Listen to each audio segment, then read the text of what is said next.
Track 12, Doing It Wrong. Okay. You're telling me, pal. Produced by 40. Uncredited, but Stevie Wonder's featured on here. Okay. Is he uncredited? Yeah, he's not that must have been a Mool's addition as well as my tags. Yeah. Okay, bro. I'm gonna be honest. I'm always honest on the show. This song is a flat 8 for me. I have to accept it. It's a flat 8 for me. But it is for personal reasons. Okay, so I won't laugh at you. Okay. I mean, you can laugh at me. It's fine. It's just...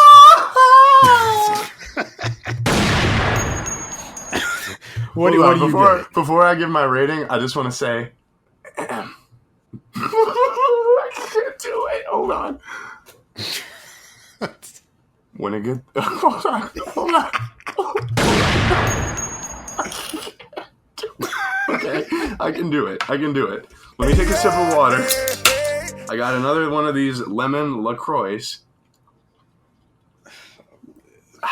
All right, get in my Drake mode. I can't change my truth, man. Like, when a good thing goes bad. Wait, no, hold on.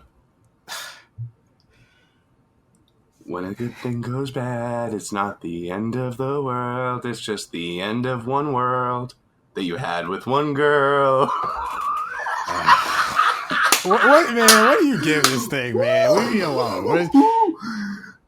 When a good thing goes bad, it's not the end of the world. It's just the end of one world that you had with one girl. A world that you had with one girl. Pete Davidson, thank you so much for writing for Drake. Now, if you could leave the room, I would like to hear some more stuff like Camera's Good Ones Go. What's 4. Okay.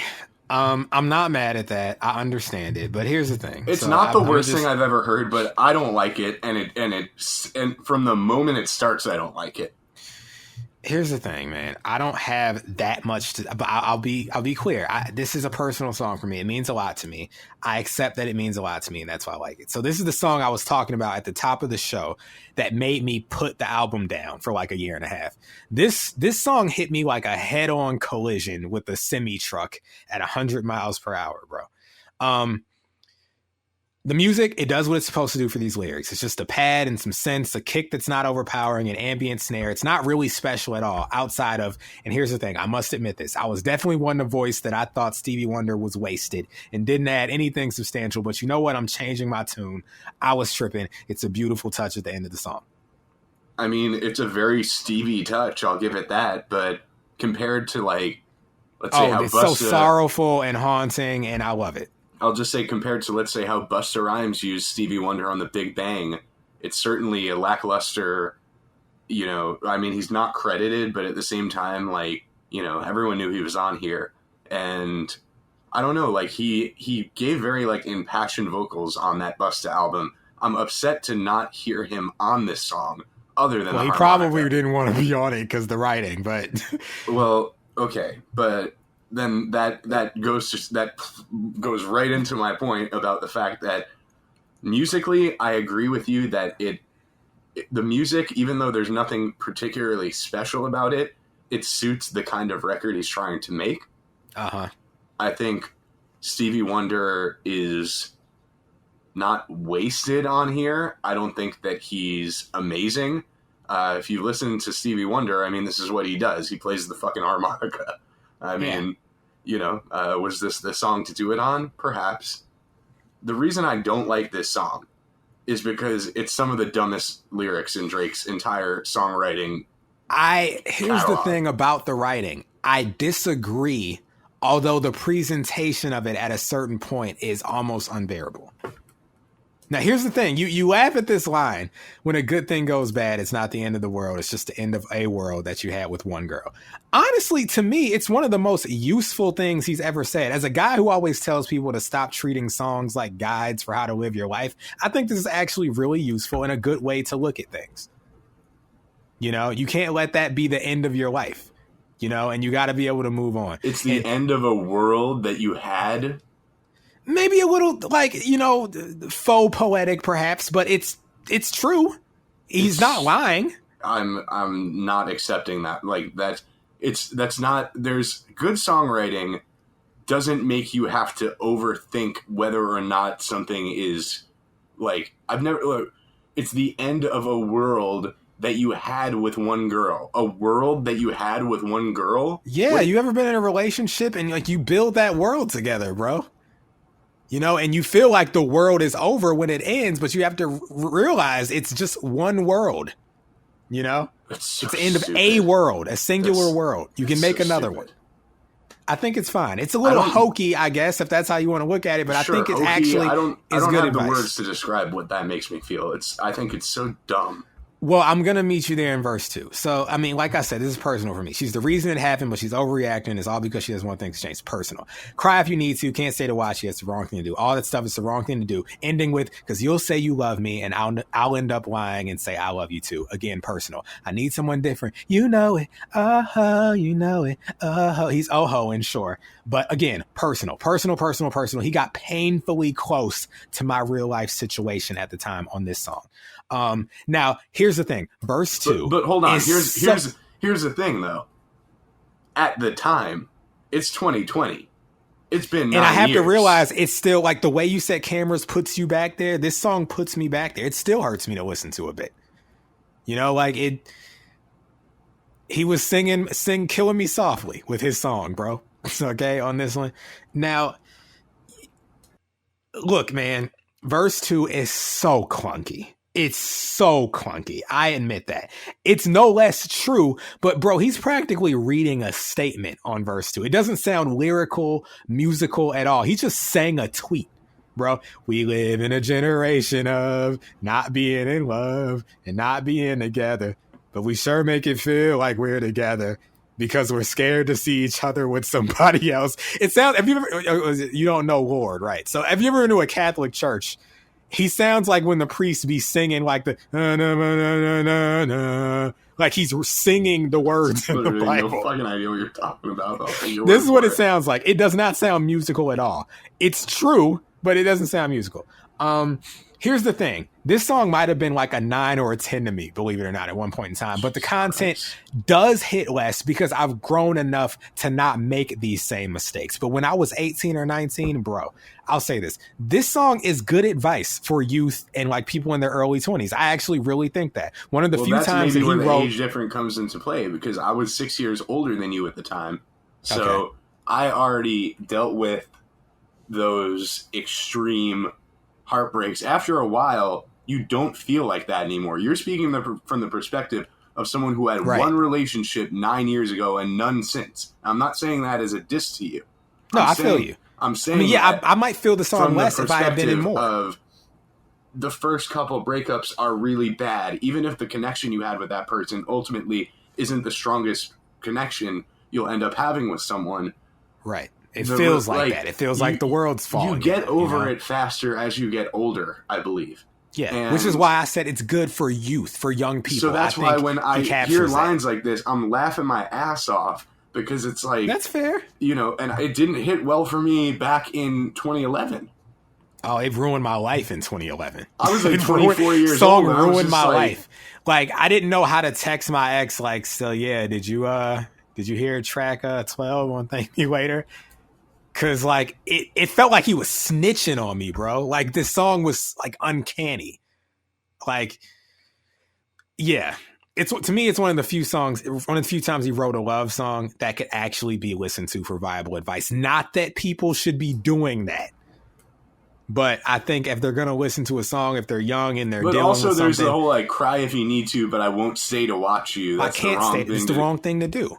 You got to be able to move on. You can't trap yourself in that move bad on relationship. In life, not move on from the moment where you're basically breaking up with someone and they're crying and it's like, I got to go. I'll see you later. Well, I don't think that's what he's saying. He's saying like, listen, I know, but like staying would be wrong. It'd be wrong to like continue to try to entertain. I understand the sentiment. This is ridiculous to me. That's all I got to say. I'm done. I'm actually done. I'm not saying you're ridiculous. I think that it's valid. Well, no, I might be ridiculous. Well, no, I'm saying it's valid that you had like this song is very personal and meaningful to you. You're not sitting here and going to bat for the fact that it's a good song. I think it's good writing, delivered. Come on, man. I think verse 1 is good writing. I think verse 2 is better it's the suited end of for the a world, tweet. with the one girl, the one world It's and the true. one girl. I think that's good writing, bro. Get in like 2 more relationships and talk to me. Like, all right, I'll try. You know, and it's not healthy. Like, you got to live outside of the world too. Of course, which is kind of the message of this. Like, you can't be absorbed by this one relationship. Yeah, that's all I got to say. I'm done. I'm done. Well, we can move on. He did it wrong, if you ask me. Said it in the song title. Doing it wrong. Track 16, Mortal Man, produced by Soundwave. Way to shit the bed. 6-. Very generous rating from Generous Mel. Now, I just want to say, I'm going to be generous too. 4-. That's being generous. At this point. Because I just want to say, just initially, we open with James Fauntleroy again. Like I said earlier, I don't think his voice fits this album. Moving on, the initial beat is kind of light. I'm not mad at it. That's not what gave the song a 4-. It's what saved it from a 2 or a 3. So, if you have anything to say about this song, Mortal Man, please. I do. I'm just gonna rant. I wrote, sigh. Can't believe it was all leading up to this, even 7 years later. Not as bad as the Nicki reveal in the Logic album, Under Pressure, but this was a 5+. It went up to a 6- because I like the beat too much. But at this point, I'm thinking, does Kendrick not know how to end albums? And I must remind you, as I said in the Damn review, I believe, Damn is like my least favorite Kendrick album, but ironically, it has the best outro. Fear Duckworth is money. Yeah, Duckworth, that's right. This Much is better than this. My favorite Kendrick album, but has the worst outro. Agreed. He fell into dirt worst outro. And you know what? It's a shame too, because like, I don't really like the song itself, but I don't hate it. It wouldn't have gotten a 4. Maybe it would have gotten a 6- like Mel. I'm just gonna rant because like I just want to get this all out. It's like he fell into like the picture of him with the Jesus costume on Halloween or whatever. God. This song is from the same school of thought as Forgive All Your Abusers or whatever on Mr. Morale. It's like, look, you're coming from an understandable place based on what you've been saying so far. But in this song specifically, what does this have to do with the album? Now, hear me out. The album so far has been about trauma, complexity of being Black in America, becoming rich, survivor's guilt, questioning all that. Where does this fit in exactly? Okay, you took a trip to Africa, the ghost of Mandela. Now you want to be Mandela. Hope my flows stay propelling. You know, let these words be an earth and moon. You consume every message. As I lead this army and make room for mistakes and depression. And with that being said, my nigga, let me ask this question. When shit hit the fan, is you still a fan? When shit hit the... First of all, what is the shit? How bad is the shit? And what brand is the fan? Is it a bad faith fan? All of this matters because you're starting to drift into that unaccountability territory. That's what Vince it's starting was to sound like, when these will you Wall look Street past Journals things? Dropped, man. Wall Street Journals? When Vince McMahon came out the day that first story hit. This is right. If the shit hit the fan, is still a fan? Still a fan? I gave you Stone Cold, The Rock, Hulk Hogan. Is you still a fan? Yes, I fucked women. I paid them with company money. Shit is hitting the fan, but is you still a fan? That's how this record comes off. Austin Theory gave us the 2022 men's Money in the Bank. You think you touched them, kids? Like, what is it? I gave you the Attitude Era. You think I touched that paralegal? Okay? That's what he's saying on this record. And it's like, let these words be your earth and moon. No. I'm going to consume every message. I'm going to question every message, as I should. Now, let me jump in. This song works and I don't think this is what he meant, but if it's supposed to be us seeing through it, like it's titled Mortal Man, him trying to like push us towards like, I'm just a mortal man, almost like it's a test after everything on the album, after how I may have moved you and made you feel, stay on your guard. Like, don't accept everything I give you. It's almost like, then again, this is like the guilt on you jumping out again. It's like he can't conclude a great album because the doubt crept in. It's like he can't stand on his attempt to help the Black community. He has to call himself into question because he's like, am I really the savior? Am I really good enough to try to lift my community? Is this a, quote, interesting, what is it, an interesting thought stimulus? You know, it's two things. You could say it's him not wanting people to be led astray, or you could say it's him not even believing or trusting in himself. Like he thinks he's going to do something whack one day. Like he believes shit's going to hit the fan one day because he doesn't, trust himself or whatever. But it's like, man, that's not what I think. I think he literally starts getting the savior complex. He wants to be Mandela. And we definitely get the God complex, savior complex from this guy throughout his whole career. As many times as he tells us, I am not your savior, I feel like he makes as many gestures in the opposite direction. Towards it. This is the worst example of savior complex Kendrick, I think, in his catalog. I like the line, when Genius said, as I leave this army, when I leave this army, make room for mistakes and depression is what I always heard. Like when he passes away, like you'll be sad or whatever, but anyway. First one, do you believe in me? Are you deceiving me? Could I let you down easily? Is your heart where it needs to be? Is your smile on permanent? Is your vow on lifetime? No, nigga. Why would it be? I don't trust no mortal man. It's in the title. Like, could you let me down? Yeah, because you're human just like I am. My smile's not going to be on permanent if you do something foul. Okay? Like I said, it depends on the shit. And then he gets into this is dangerous territory. If I'm tried in a court of law, if the industry cut me off, if the government want me dead, plant cocaine in my car, would you judge me a drug head or see me as Lamar or question my character and degrade me on every blog? This is valid, but Kendrick, don't mix up character assassination of legitimate leaders with denying accusations because you idolize somebody. Okay? Right, or because they're capable of making great art. A lot of people are capable of making great art. Right. Oftentimes very complicated, difficult, and sometimes abusive people. So there is the FBI like setting up Angela Davis or MLK. And then there's R. Kelly, there's a difference. There's a difference here. And I'm not sure that he's leaning to the right to want you to love me like Nelson. It starts getting like hysterical. It's a little like unsettling. It's like, bro, want you to love me like Nelson. Want you to hug me like Nelson. I freed you from being a slave in your mind. You're very welcome. Oh, great. It's like you're Jesus now. Like, and you ain't Messiah. Okay. I'm not looking past this. I want you to love me like I freed you from being a slave. You ain't do that shit. What are you talking about? I'm my own That's man. Like how Drake talks to his old girls in these songs. I made you. I gave you your whole style. Shot for me. Records like that. But this is just the Kendrick version. It's like, but a prophet ain't a prophet till they ask you this question. So you're saying a prophet's not a prophet unless he demands total Isaiah loyalty? Atherton, dickhead.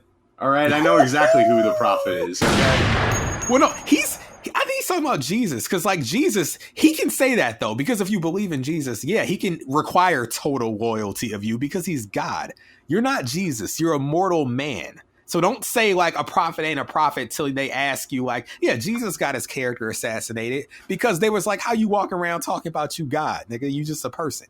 But he wasn't just a person. He was God. You're not God, Kendrick. So don't do this. And then he gets off topic. He's like, do you believe in me? How much you believe in her? You think she's going to stick around to that 25 years like her? It's like, now we're talking about women sticking by dudes that do a bid. What is the point of this after this whole record? You know what's interesting? On the Untitled album by Nas, he has a song called Testify. You want to pull up the lyrics to that song? Because it's like sometimes one thing will just bring something up in my head that I wasn't thinking of initially. I got him pulled up. All right. Let me know if you could read the first verse. I just burnt my American flag and sent 3 cracker Nazis to hell, and I'm sad. Loading my tips in my mag to send these redneck bigots some death in a bag. Choke him out with this Confederate flag. I know these devils are mad. Little rat fans who live way out in safe suburbia. Would you stand with me, a United States murderer? Chorus, testify for me, huh? Would you testify? You buy my songs, but will you ride with me? I'm seeing similarities with the chorus on Mortal Man. You see, brother, verse 2, he's talking about that pale horse. Yeah, William Cooper. Okay. Hotep, Koofy shit. So the thing is that, like, as an artist, it's a two-way street, I believe. As a fan, you don't owe me shit. But it goes the other way, too. As an artist, all I expect from you is music. I don't expect to be loyal to you. You know, I'm loyal to 50 Cent. I'm part of the G-Unit Army, okay? It was a cause that I thought... You know how long I've considered joining a gang, Mel? You know? I've been courted... How long you've been courted by the gangs. Well, yeah, you know, I mean, but one must consider the courtship. Do they not, you know? So what I'm saying is, basically, you know, when I decided to become a G-Unit soldier way back in the day, you know, that was a personal decision that I made for myself, right? And that's not a gang. It's actually a brand. And, you know, if you know... talking like he got his finger pricked in a back room. Took an oath. You know, it's a brand. It's an entertainment vehicle, if you will. So, you know, we love things that are interesting and entertaining. And G-Unit is no exception. A great brand that houses multiple different properties. We could discuss it on another day. But... Hey, Moo. You promised to be a G-Unit soldier for life. Yeah, Fifth. Of course. Don't switch up on me, Nick. I'm not. And this is an Interscope album, by the way. Former home of 50 Cent. So, listen. I'm, in all seriousness, I'm a consumer and you're an entertainer. Or I can be an entertainer and you can be a consumer.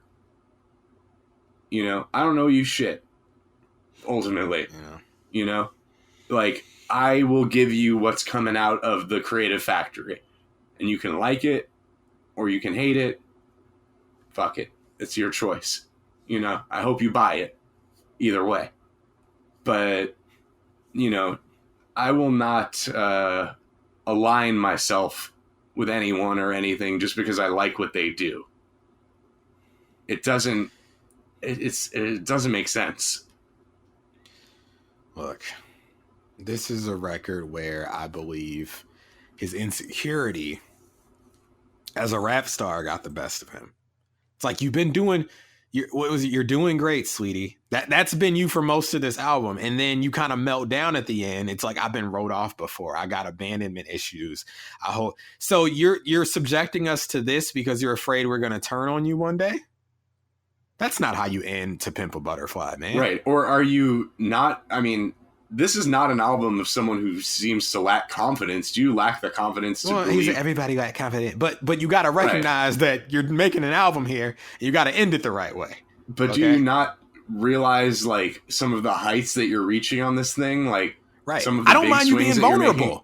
My favorite you is a 10. That's the most vulnerable. Right. So it's not about you being vulnerable. It's not the problem that you're insecure. No, it's but that you know, it's we placed even hear it here at the beginning oddly. of Hood Politics, though. It's like, oh, you're making that weirdo rap shit. You know, even that sort of joking nod to it, there's some truth in a joke a lot of times, you know? Yeah, so I don't know. Maybe it's just some insecurity about, like, are people going to reject? I'll talk about, Mel, you know, making some of that pop music, like, you know, a lot of it was soundly rejected by our peers. And but when you sing like this, Okay. Right. It's not a great feeling to like do some different shit that no one else is doing, and then people are like, what the fuck is that? You know? So I understand, but like, to me, if you're gonna go for it, you gotta go for it. But you gotta go for it.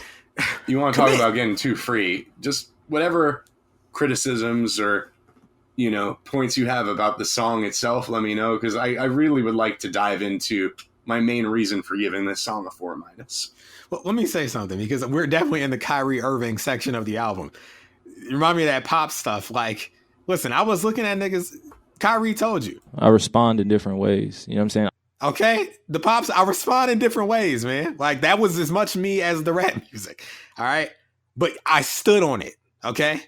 I didn't backtrack. I didn't throw Jimmy Cooks at the end of the dance album, you know? And we failed. And they either didn't care or maybe didn't even like it. But we stomped a mud hole in what we were trying to do.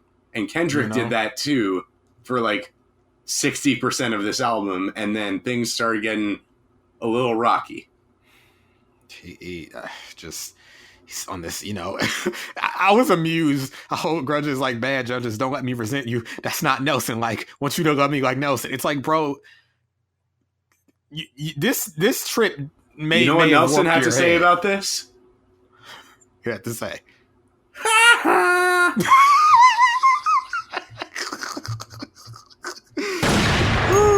That's a good one. Shout out to Nelson Muntz, Simpsons legend.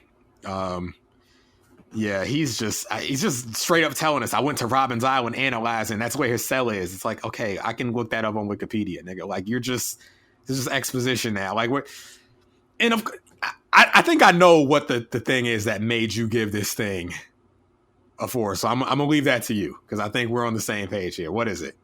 Okay. I want to talk about this. This is my opinion.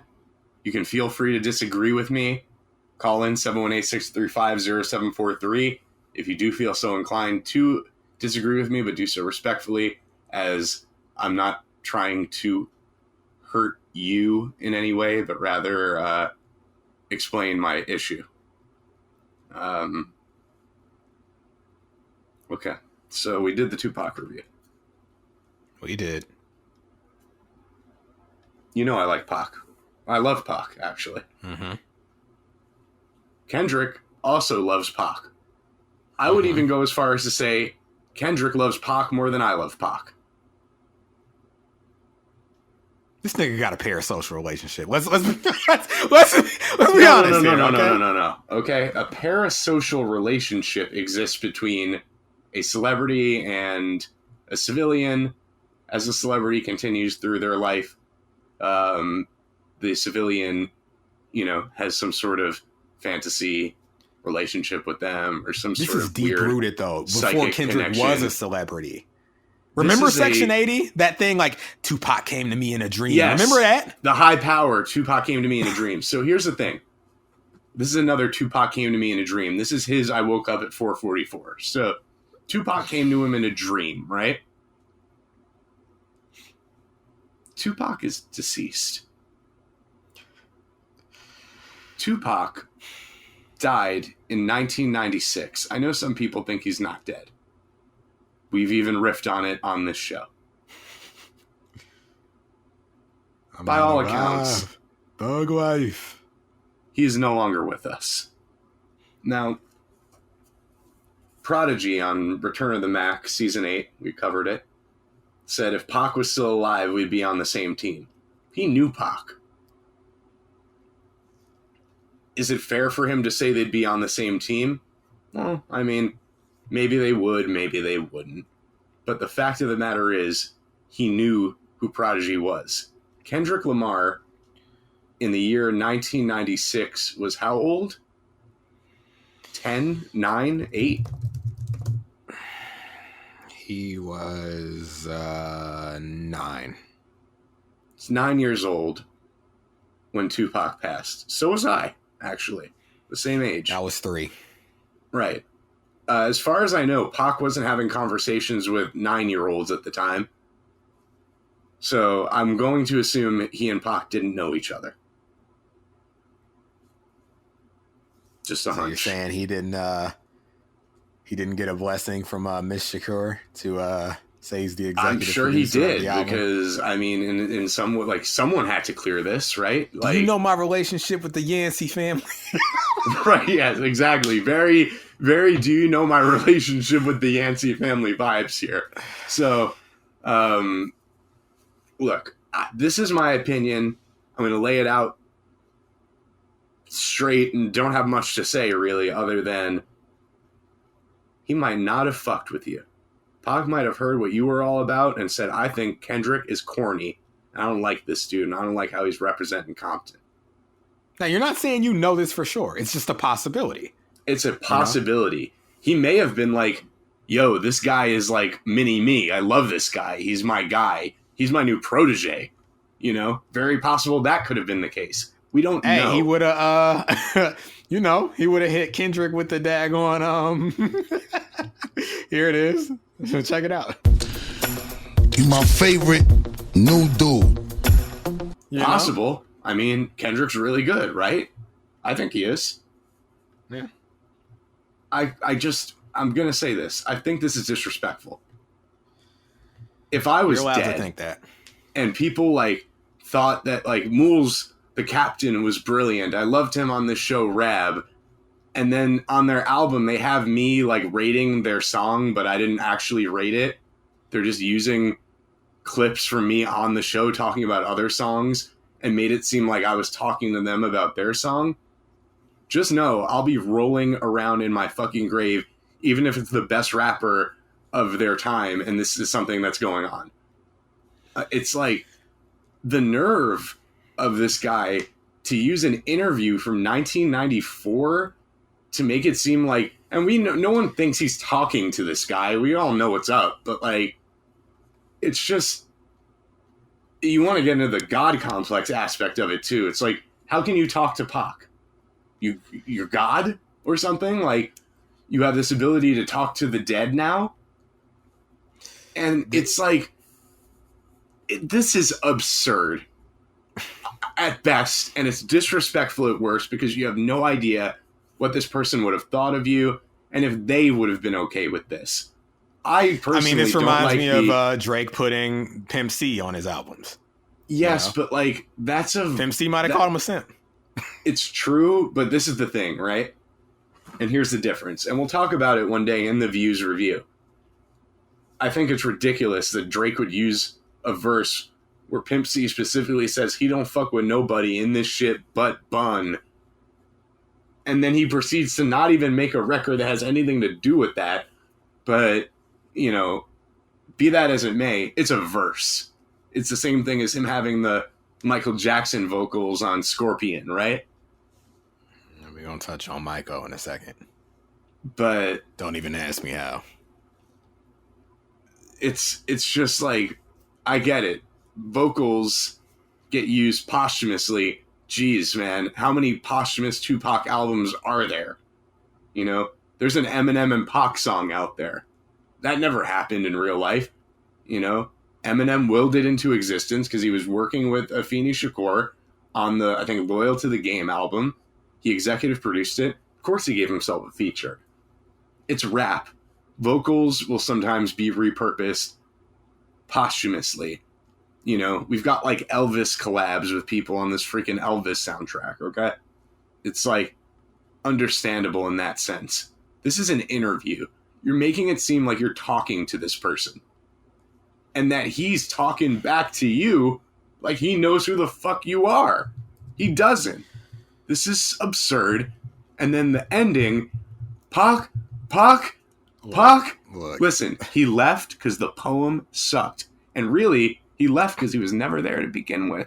It's an audio clip from 1994. What is it, real? Yeah, literally, if there was ever a time to play the drop. I'll hit it. I'll hit it. Ultimately, it just comes down to, though, Mel, I think this is very presumptuous and disrespectful. What is it, real? You know, I would never pull some shit like this. I don't care the situation. If I didn't know you, we're not going to have a fake convo on my album.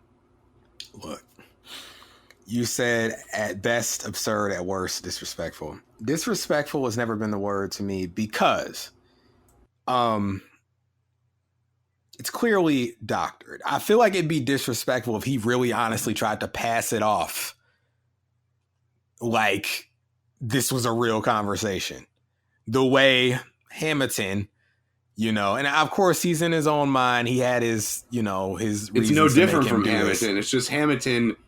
No, one guy got a Hamilton Pulitzer. with no explanation said that Jay Dilla executive produced his album. Yeah, but Hamilton Jay Dilla was deceased. Got blackballed, and this guy won a Pulitzer. So what the fuck is going on out here? They said Charles was being disrespectful. Charles is banned from Detroit. He was, because nobody knew that he suffered from mental illness. And in his mind, it was a metaphorical thing. Like, he was with me through the album. It's like, none of that's going to fly in Detroit or elsewhere. But Kendrick's not mentally ill. And as far as we know. I'll admit, this is way more, this is the pinnacle of head assery. He is on mentally the whole ill. album. What? He just dropped a whole album about how he's mentally ill. Okay, we're not going to recontextualize. Even though technically, I guess, he switched from To Pimp a Caterpillar and turned it into Pimp a Butterfly. Look, if you do a whole album about a therapy session, why does one go to therapy? Because there is a mental illness. Listen, mental illness is nothing to be ashamed of. I have mental illness. Mel has mental illness. As do I. Okay? So, I'm not saying that. Shout out mental illness. Okay? It as a disrespectful thing, but Kendrick suffers from mental illness. He does. Not severe mental illness, debilitating, crippling mental illness like Hamilton did, but, he may be more of the garden variety Mools and Mel levels of anxieto and depression, but let's just say what's going on. This man is mentally ill. Well, I've always viewed this Tupac thing as less of a, he thought it was cool, I think. Oh, this is not a Charles mentally ill situation with the Tupac. I don't think he's mentally ill for putting Tupac. I think he's potentially disrespectful, or at best, as I said, stupid for doing it. I think it's just head ass. It's not disrespectful. It's head ass, because it's clearly a doctored conversation. It's just like, I'm not saying mental illness caused him to do that. I'm saying he is someone who I think is self-described as dealing with mental illness. Even on this album, he's talking about suicidal ideations and things like that on You. So definitely suffering from mental illness. We heard about it a little bit in that interview footage that we played during that recording that hasn't happened yet, but they've somehow heard already. Look, I'm mostly amused by the Pac thing, because I think he meant it to be like a big gotcha moment, like, oh, this is cool, he's talking to Pac, like it's artistic license. It made me want to throw up. I just and I hate cute. that it ends this album.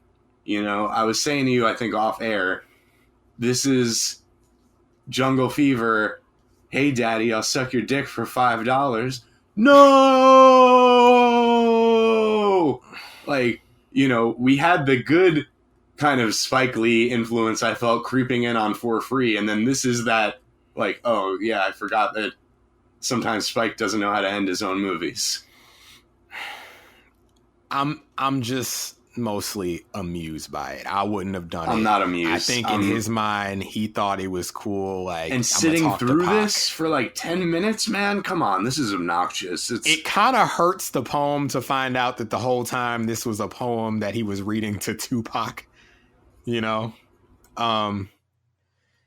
whole conversation. I mean, look, yeah, it's cool in a construction sense, okay, he doctored this conversation like he's talking to Pac. It sounds fluid. I'll give him that. But it's head ass, really. I don't think it's disrespectful. Everybody knew it wasn't real, but it's just of course we know it's not real. He's dead, but it's just it's, to me, it is disrespectful because you're disrespecting the dead, and you don't fuck with the dead. I just think he was a little bit goofy for this. It's more than anything else.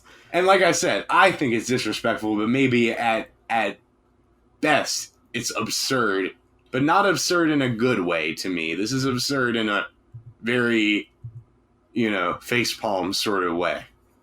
It's always been funny. And it's a waste of time, which, I mean, this thing stretches the album to like an hour, 18 minutes and something seconds, and it's not necessary. Where's the homie when you need him on this fucking masterpiece? How'd we get a 4- on a masterpiece? Maybe that means it's not a masterpiece, Turns and stares at camera, Look, man. That astronaut meme, it's not a masterpiece. It never was. It never was. This is Running on Empty. Okay. Look, man. I thought, honestly, now that we've touched on this, I thought that the moment they got this before, which is kind of the moment, this is my white man taking off the headphones.jpg moment in the album. When he's been doing all this stuff, how many leaders you said you needed then left them for dead? Is it Moses? Is it Huey Newton or Detroit Red? Is it Martin Luther, JFK? Al Capone. Shooter, you assassin. Is it Jackie? Is it Jesse? Oh, I know. It's Michael Jackson. That nigga gave us Billie Jean. You say he touched them kids? Well, no, I touched on that, no pun intended, with the Nas thing. I was saying, like, I don't owe you loyalty. I just, I'm not. It's such a dangerous sentiment to put forth, though. Yeah, but it's that same sentiment replacing we were art talking over about people earlier. Potentially being abused. I'm not taking a side in the case. I'm not saying whether he did it or not did it, but the fact that the allegations exist and you're justifying because he made Billie Jean, he couldn't have possibly done this, or rather, he could have done it, but you're not going to stick with him because he made Billie Jean. Crazy people could be capable of great art. You know what I mean? It's just, it's not, indicative of anything as far as guilt or innocence. I love Billie Jean. It's a 10. I had the opportunity to dance with the love of my life in 5th grade after dancing to, I believe, Beat It, and I was scared because I liked her, so I didn't dance, and it haunted me for the rest of my life. I'm a Michael Jackson stan in a lot of ways. No, this is 5th grade. Mercedes was preschool. Damn it. Mercedes was my first. She was my first girlfriend. Okay, this is someone else. I'm a big Michael Jackson fan. Okay, but we have to grapple with reality. Okay. It's possible that he touched them kids. And I'm not going to say we should look past it because he made Billie Jean.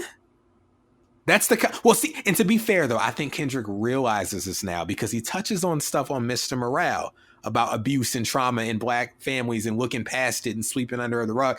I think he's grown since then, to be fair. But every time I hear this, I'm just like, oh, my God. It's one of the memes of the album. It's an ill-advised line with, like, no real logical foundation underneath it, but that's not why it's a 4 to me. It's just, like, that's not why it's a 4 to me. It's a 4 because it's like, oh, God, and, like, 6-7 minute conversation with someone who never knew this man, and, you're talking about that parasocial relationship. This is a paranormal relationship. Look. Okay. Like I said, this has always been more amusing to me than anything. I just kind of like, I listen to this with the Kehlani face in the car. Like, really? Like, this is what we're doing? Look, I recorded this over the week. I put it in the group chat. This is my final statement on this song. Because it just hit me. It was, like I said, it's mostly been hilarious. I'm just going to play what I put in the group chat. Here it is. Kendrick Lamar actually, in reality, ended his sophomore album by screaming out to deceased rapper Tupac Shakur to no reply. And that's what happened. He left him on red. Pac. Because he was talking so much, and Pac got up and left, and nobody knew. Like, he didn't even notice. He was just yammering on about his stupid poem. Pac is another group chat meme because it's absurd. Pac. It's more funny to me than anything. That is I do pop at that part. It's like, where did he go? Did he vanish into the night? Where'd he go? You can't see me, right? it's just such a baffling end to what has been a brilliant album for the most part. 445, he disappeared. No, Jay, we're not. No, don't want to hear from you. Okay, you're fine. You don't need to be here. It's okay. You're still number one. All right, we know it. Statistically, you're fine. Leave. We're not talking to you. Okay. The photo never fell. How did you get in here? I walked in.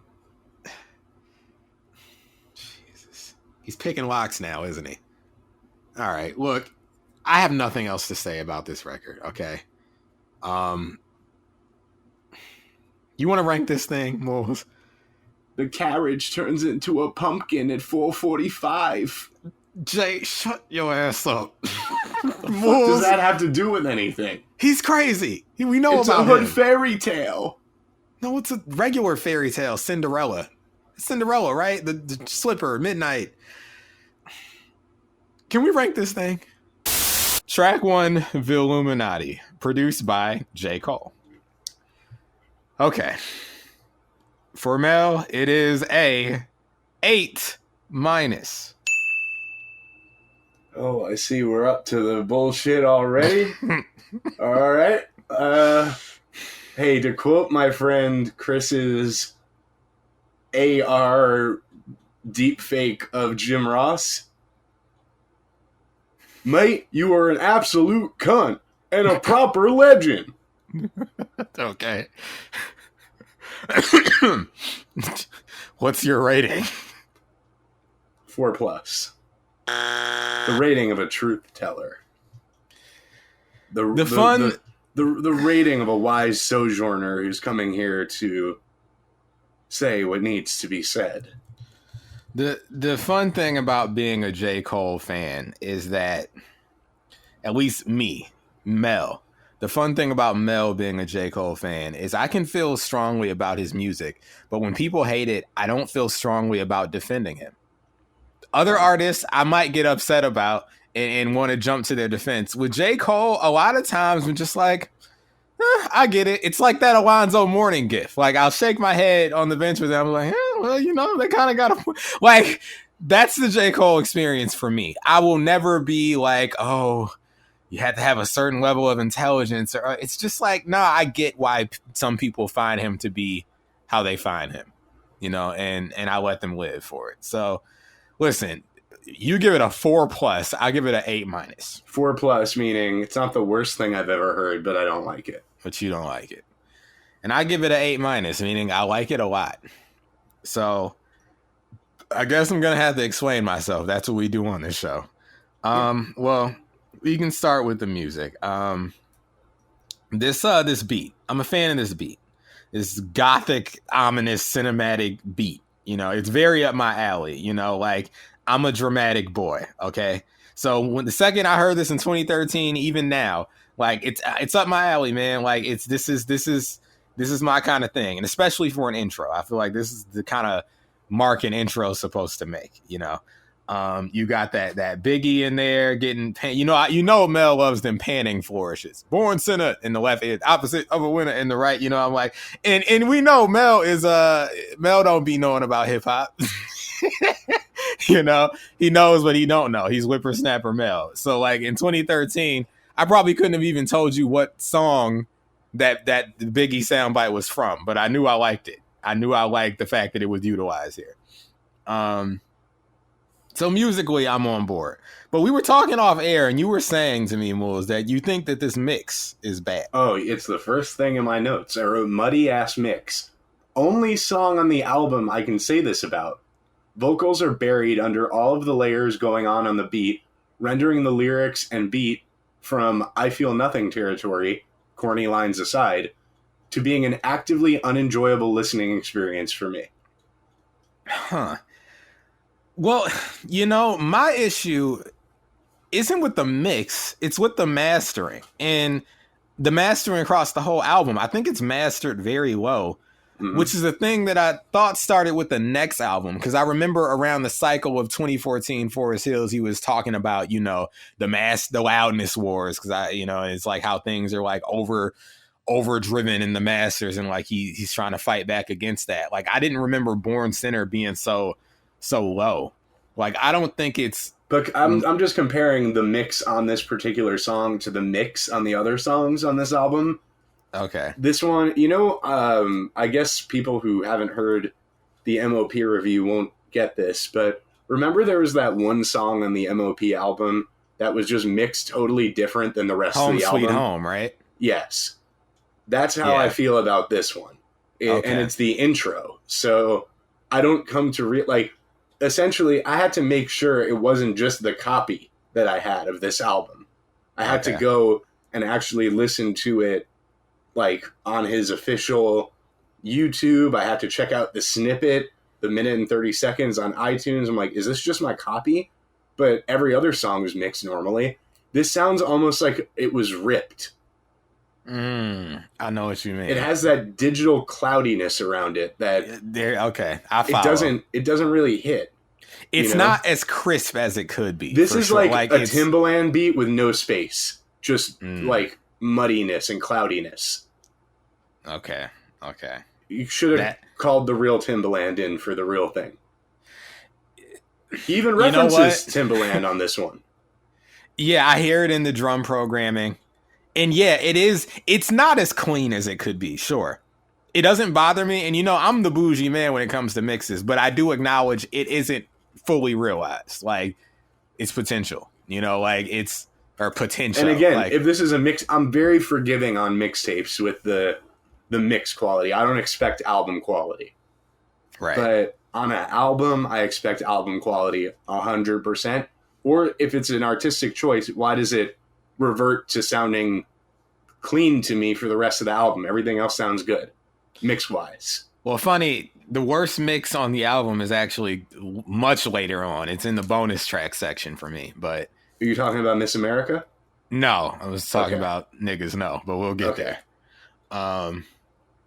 Yeah, it's... Yeah, okay. Well, you know what?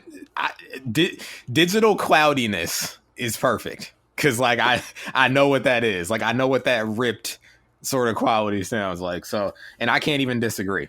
I can't disagree. I mean, it almost sounds like you type in Timbaland type beat on YouTube and rip a muddy ass 128 kilobyte version, and rap on it. That's what this sounds like to me. But lucky for Cole, this is only one of 2 songs on the album that I feel this negatively about. Okay. You hear that, Cole? That's a good sign, at least. There's only 2 4s on this whole album. That's not to say that a 5 is much better with a feeling of extreme indifference. But what takes this one over the top between the mix and really a number of corny lines. Mel, I think you said you have a segment for this? Yes. So here's the thing. Throughout this review, and I set this up because you were telling me off air that you find throughout his whole, not just this album, his whole catalog, his whole career, that he's prone to corny lines. Even if it's just one per song, that would take an otherwise very good song like an 8 and drop it down to a 7+. It's like, oh man, you ended the bar on such a clunky note. Mm-hmm. So corny, clunky, ill-advised. What do you call the segment? I decided to introduce this segment. It's called Cole on the Cob, and it's for whenever he has a corny line in a song, and so yeah. I mean, you're gonna be using the segment more than me, but there are a few times where I'll say this: aside from skits, I think there's only 2 or 3 times where I don't have to use this segment. Oh dear. And that's not to say that there are certain songs that don't have corny lines that still succeed in spite of them. But here we go. My entry, I think it should be obvious. You might want to get the drop ready for it, too. My verbal AK Slay Redacted. Whoa, hold on. Okay, I didn't know you were going to go there with it. That's not even corny, though. This is bad. That's what I'm saying. For me, I'm not just thinking corny. I'm thinking corny, ill-advised, or clunky. Am I getting the Triple H drop ready? Yeah, get that one ready. My verbal AK Slay Redacteds, and I don't mean no disrespect whenever I say redacteds, okay, redacteds? Don't be so sensitive. If you want to be gay, it's between you and whatever dick it is or something. Okay. That part. And he kicks off. I really think he starts this one off on a bad note. Like, you kind of got to earn some goodwill to get away with some shit like that. And he's just letting it fly off the rip. First verse on the album. And I get Born Sinner. Okay, it's not going over my head. His journey he's supposed to be taking with this album and why he chose to, like, approach this track this way. But it's very off-putting. I'm going to hit the drop. Time to play the game! Triple H, hip hop homophobia. Listen, here's the exact line. I mean, I was gonna work up to it, even though it's really kind of right up top. It's first. There's a little bit ahead of it, but yeah, it's sometimes the first verse. Sometimes I rhyme like Hove. Sometimes I something like Big. Like, and then he gets right into that. Yeah, he gets right into it. Look, the big Dumbo in the room here. You know, like the lines are my verbal AK slay redacted, and I don't mean no disrespect whenever I say redacted. Okay, redacted. Don't be so sensitive. If you want to get fucked in the ass, that's between you and whoever else's dick it is. Pause. Maybe that line was too far. Just a little joke to show how homophobic you are, and who can blame you? Okay, I just wrote this out because I needed to gather my thoughts with this, and I want to make sure I'm clear about these lines. Okay? I'd like to really hear your interpretation of this, because in spite of this, you still give the song an A-. Right, I do. So this is such a contradictory, confusing, convoluted, cop-out, half-hearted message. So this is what happens here with this. It's the man basically says, you part of the LGBT community. And then he's like, and that's fine, I swear. But I'm going to tell you how to feel about me, someone who's not a part of the LGBT community, using a slur that refers to your community in the same context that makes it the worst usage it can be, because he's talking about their sexuality, not just using it in a lot of rapper senses, like as a substitute for like loser or hater or something. Or stupid even, you know? Right, you know? Then he takes pot shots implying that it's gross to enjoy being penetrated by another man. And then is insecure enough to pause just the mention of that, claiming that the line was, quote, too far, but then says that was somehow a joke to trigger or expose the homophobes who he's suddenly talking to, and doesn't really signal the change in who he's addressing. And then he ices the cake and puts the cherry on top of, and who could blame them? And right. So it sounds like he's still talking to the gays, but then he literally says, who can blame you, to the homophobes?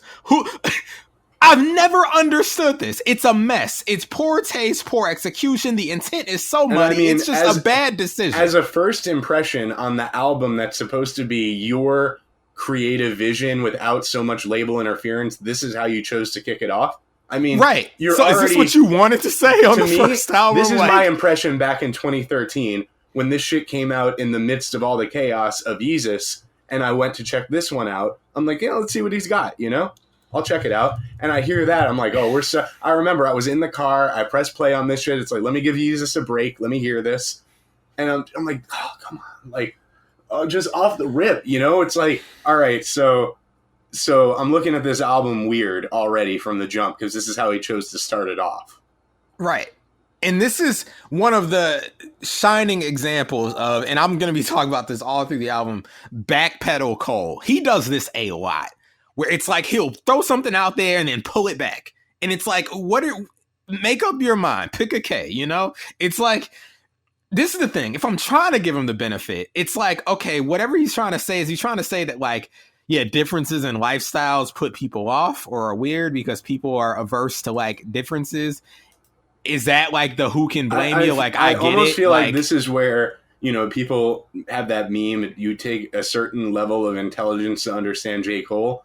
But really, it's like a certain level of smart dumbness to trying to unpack this stuff and give it more weight than it actually deserves, honestly. Bro, there's nothing to unpack, because this is, if you ask me, if you ask Mel, it's as simple as this. He just wanted an excuse to say it, because he wanted to signal to the people that thought, like, hip hop's getting soft, that he's, like, right, in solidarity. I mean, he starts off the third verse, I believe, like, talking about retards. First 3 bars are dedicated to the retard. Like, and it's like, it's this standing by the hip hop he grew up with. You know, this is the question. is the intent of the song to kind of take an Eminem-ish approach of like, I'm going to start off very vulgar and as a sinner, and throughout the album, you'll witness my journey away from this thought I don't process. even think it's that. Honestly, I think it's like part of, I'm showing y'all I'm going to be so far from the mainstream this time around that I'd use words like redacted and retard. Like, Right. you know, like I'm letting y'all know what type of time I'm on. Like, see, this is, you know, this ain't for the radio. Like this is. So how do you get an 8-? Just the music? Well, here's the thing. I like the beat. And also, I'll say this. I think it's safe to say he's grown since then. And even then, I don't get the sense that he's being truly hateful about anything. He just has that sort of like archaic mindset. I'm not looking for you to explain to me his intent or whether or not he is homophobic. I personally don't care. I think this is just a bad judgment call. I want and to know why you really like this. 8-. Okay, well, right? You want to know what I like about it? I don't want to hear about what you think J. Cole thinks about gay people. Well, I'm only explaining that because, like, I'm sure some people are listening. It's like, well, how can you look past such a thing that is bad? I mean, you love Jigga Kelly Not Guilty. You gave that an 8. No, I loved it once. I gave it a 9-. Now I like it a lot. It's 8+. You know, but yeah, no, I like this a lot because I like the music. And here's the thing, really, it's a brain dump sort of record. And I like brain dump sort of records. You know, he's talking about the artists of the day, you know, the implied fall of music and rap with the whole Trinidad James mention, who the cool guy. He doesn't get the hate he deserved or he earned or got from people, rather. You know, he's talking about, you know, being a rap nerd, how Jay fronted on him when he was a no-name. You know, he's covering a lot of ground. And it's a very rapid fire, scatterbrain sort of thing that Do you think being part of the Cole cult of personality aids in your enjoyment of this? Yeah, I'd say. Because I don't care that he signed to Jay-Z. I don't care about any of his stuff. Like, right. I don't care about his story. So whenever he gets into, you know, the Hove stuff, I'm like, cool, you got signed by Hove. Like, right. After a while, though, it's like, I'm not invested in your story. I just want to hear good music. Well, you know, me too. Even if I wasn't a Cole fan, I tend to gravitate towards cult of personality. Like, I think you would agree about me with that. Like, it doesn't always work. Like, you have to actually catch me. But if you catch me, you're going to score a lot. I want to be brought into a world. You know, I look for that in artists. Like, you know, bring me into all of these worlds are exactly the same. There's no difference in the world. It's, oh my God, my dreams came true when such and such called me and signed me.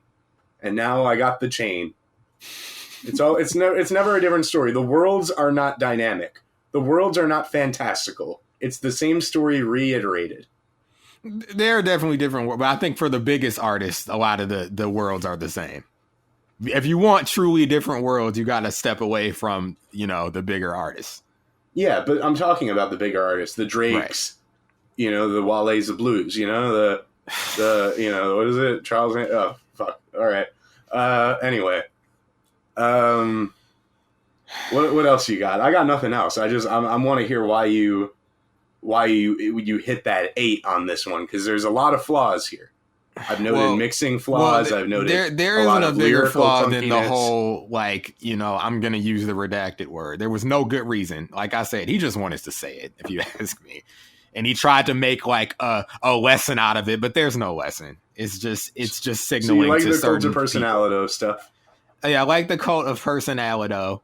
Verse 2, I think, is the best verse. You get that social commentary, urban commentary, Cole, you know, talking about, you know, I snuck about the parts when niggas be living heartless and cannot tell the difference between Iraqi, Israeli, and so I'm wondering really what you actually tell me, trying to keep my homie from throwing crack in the scully. I'll say that too. I think he's flowing. I remember, and even now, I mean, I'm less impressed now, but as like a rapper myself coming up in like 2013, I took a lot of pride and pleasure in like picking this apart from a technical aspect.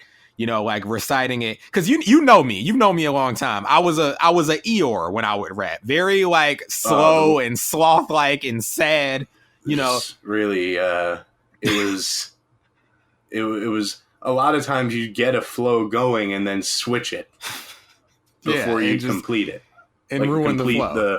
Complete like the 4 or 8 bars where you're doing. Look, my freak man out there, you know those like ruined orgasm fetishes. That was my flow back in the day. I had a ruined orgasm flow. Okay. And so that was my thing. And so like, this was an opportunity for me to like wake up and like study this. It's like, you know, the whole freestyle aspect of it, I really appreciate it. And like like I said, it's very rapid fire. So I like that aspect of it too, you know. And I'll say one con though that I like you haven't really pointed out, like all of the evoking of the legends with this throughout this album, but also like in the intro. It's definitely like, throughout this album, but for sure on the intro, Biggie, Hove, Pac. And it's like the problem is like evoking the greats alone doesn't make you a great. And I mean, we'll get deeper into that. We've talked about on the Papoose review. You were saying Papoose sometimes kneecaps himself because he puts himself in the pantheon of the greats when in your belief he's maybe a tier below that, and it hurts him when he's trying to compare himself to a Jay, for example. Right. You know, and I think I'll allow it here because I think the thing he was also trying to accomplish with like, sometimes I brag like Hove, sometimes I'm real like Pac, sometimes I focus on the flow to show the skills I got, sometimes I focus on the dough, look at these bills I got. That whole thing is to establish, especially after that first album, he has many sides and it's sort of his alibi for the previous album. Like it's a rededication to the aspects that people want from him, but also like his apology. It's like, see, I mean, I was doing it because I'm multi-dimensional. Like I'm a complex man. Sometimes I'm about that pop rap, but like, don't worry, I'm gonna keep it real like Pac. You know, like that's why he let off the album like that. Like, you know, so it's just, he's trying to do a lot here. And I think some of it worked, some of it didn't. But musically, he had a lot going for him. You know, I think I like the narrative of him trying to sort of like reclaim his soul from like the ills of the game, you know? Yeah, it's just, that's really what me liking this comes down to, you know, like, what can I say? Like you said, cult of personality. When he's nailing that for me. If only Tribe rapped about their deal more. Yeah, maybe I would have liked it more. I don't know. I mean, well, I don't like all the cult of personality stuff. I mean, there are lines like, you know, talking to Beyonce and like her accidentally flexing on him, and he's like, you know, it's awkward. Want to know what else is really awkward? I'm like, actually, no, don't really want to know what else is really awkward. And it's like, he is very uninteresting, like little moment there where it's like this sort of red carpet reenactment. I'm not like, and then there's like the really clunky part of the song, like towards the end, like readjusting my target audience because it's obvious I'm going astray, losing my way, like Timberlake, produced by Timbaland. Like, damn, Future Sex Love Sounds. Future Sex Love Sounds. Amusingly odd and like a weirdly emphasized tangent. Like, goddamn, you must really hate that album. And it's like, you know, but it's like you must hate it, but you made a shitty rip-off beat of the style of beats from it for this song. So, and let me tell you, Cole, because I've heard that take a lot. I'm sorry, I think it's actually better than Justified to me. It's a better album. You know, it's a more cohesive vision. The singles aren't better, but the album as a whole, because it was helmed entirely, with the exception of like one or two tracks, by Timbaland and Danger Mouse, Danger Hands, Danger Dick, whatever his Listen, name is. it's the Neptunes versus Timbaland, and I'm sorry, it's not. I prefer the Neptunes. It's not the Neptunes versus Timbaland. The Neptunes didn't produce all of Justified. They produced didn't. Like they didn't. 4 or 5 songs on it. That's nothing. Right. But like I prefer, like, here's the thing, folks. I got my Timbaland did, I think, as many beats on Justified as the Neptunes did. He did Cry Me a Rivo. He did Cry Me a Rivo, right? Which is an 8 for me. Okay, Once Upon a Time, that was a 9. You know, when I was a kid. But let me tell you, like, I'll tell them because they think Moles and Mel just we've been doing this ratings and ranking long before this show. I'll tell you, Justified for me, 51.5% weighted. Future Sex Love Sound, 64% weighted. It's a better album. NSYNC better than Justin. And NSYNC is real where you really want to be. Okay, NSYNC, and they're better. Just than like the Destiny's Child is where you really want to be. Really other than solo Beyonce. You really want to be. Stop fucking with that fake that fake-o music, that Beyonce fake music, and Stop get with that solo. That Destino's Child. yeah. Listen to Destino. Listen to Enso. Okay, that didn't work. Well, listen, you know what to do. Stop. What do you mean stop listen with to these. Incel? They listen to him every week on RAB. It's Mools and Mel. Oh, come on. Look, just look. 7 out of 12 on Future Sex Love Sounds. 5 out of 13 on Justified. It's, you know what it is, and let me just speak as a black person. I feel like he got too electronic on Future Sex for them, whereas Justified, he was like that blue-eyed soul.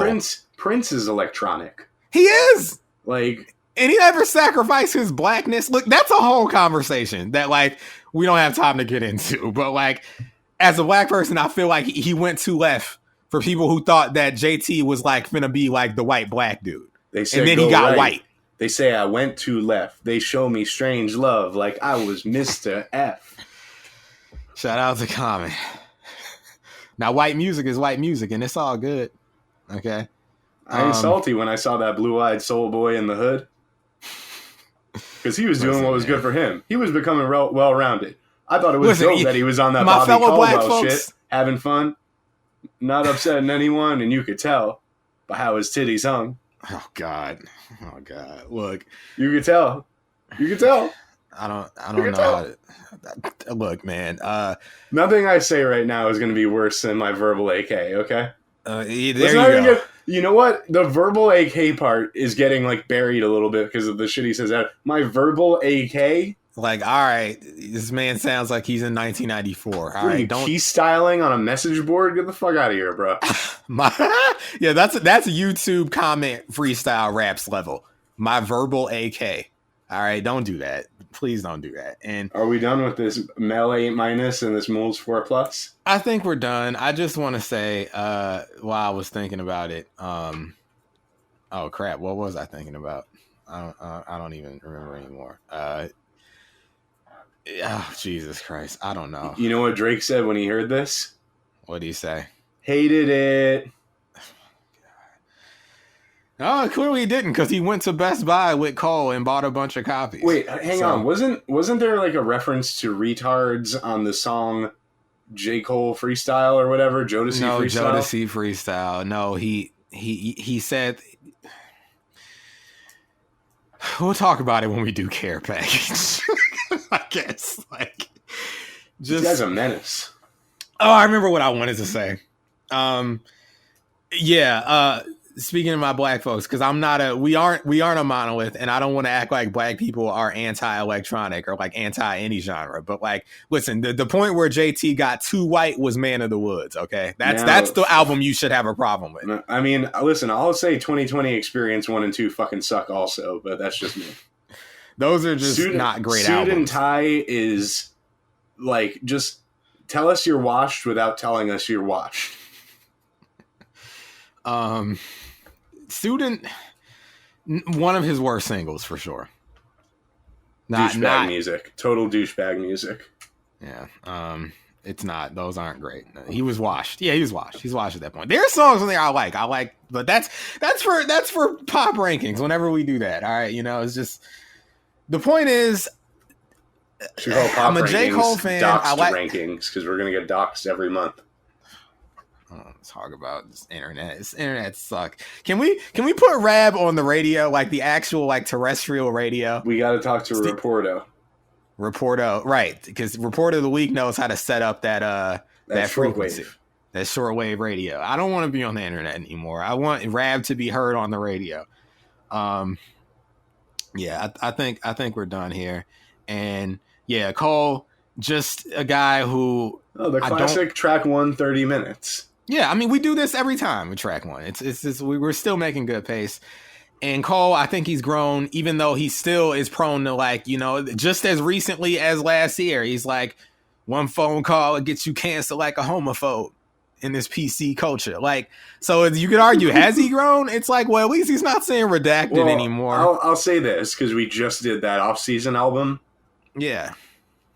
He's gotten a little less corny in the last couple years. Sure. I think he's more aware. The clunk has been like not completely ironed out, but it's like in smaller doses.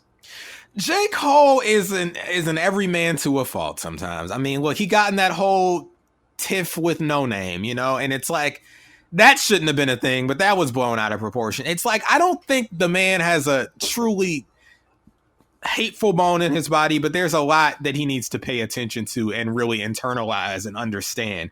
And then he would stop saying the things he says, you know? It's like, I don't think he really means to hurt anyone, but like he needs to sit down and really learn some things. So anyway, I think he's doing fine, honestly.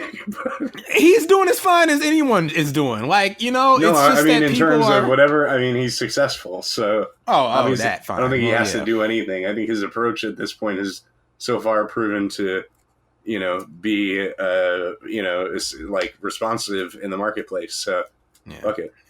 You know, anyway, I got nothing left to say. I don't like this song. I just don't. Me either. And people. Wait, what do you mean? You gave it an 8-. I said I have nothing else left to say. Oh, okay. I said I don't like this song. You said me either. I'm like, No. wait a second. I've been had. What's the real? No, what's the real rating? I just have nothing else left to say. People. You know, no, I do have one more thing to say. Oh, this came out in 2013, right? So I know I'm done. I just want to say, like, this is just to tell you people how close we were. Everyone's like, stop acting like this wasn't even a whole 10 years ago. Like, this is how we talk about all the time on the show. It was a different time. Okay. Look how long, like, just in 2013, he was saying retard and no one was saying anything. Okay. Like, Right, that well, was this is a major Joel's label review album. we read. He called him a retard in the review. The reviewer did. And the From Me to You review. I mean, that was we read. 2003. Like, but that's the point, right? Like, you know, don't act like we cannot be whatever. I don't want to have this conversation right now. Here we go. And you know, maybe I'm wrong anyway, because they made him Jodo freestyle came out and they told him to take that off. So what am I talking about? Let's just move on. All right. They never heard this shit though, because Drake's not on it, so no one, the line flew past them. They never heard it. I don't know what's going on in this world. I don't know, man. We're just doing RAB. We're just doing RAB. Let's keep it going. Fucking.